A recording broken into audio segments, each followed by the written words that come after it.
Les matrices en Python paraissent compliquées, mais en réalité, c'est juste une liste de listes. Si tu comprends les listes, tu comprends déjà les matrices. Et ça, je vais te le prouver avec le chat. Aujourd'hui, le chat a une plaquette de friandises rangée en lignes et en colonnes. Ici, dans notre exemple, il y a 3 lignes et 4 colonnes de bonbons. Ça se représente en une liste qui contient d'autres listes. Concrètement, la plaquette du chat contient un certain nombre de bonbons à une certaine position, comme ceci.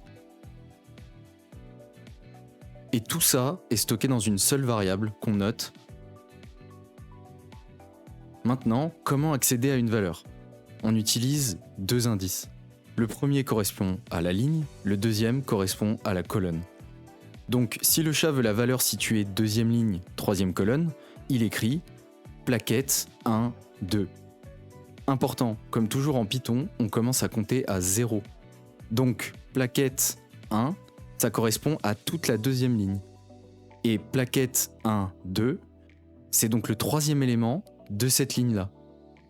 Et si le chat veut parcourir toute la plaquette, eh bien on utilise 2 boucles for.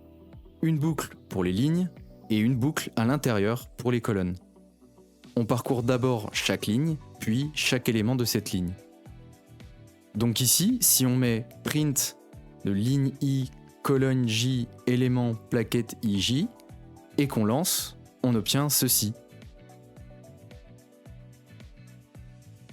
En gros, une matrice 2D en Python, c'est rien d'autre qu'une liste de lignes qui contient des listes de colonnes. C'est tout.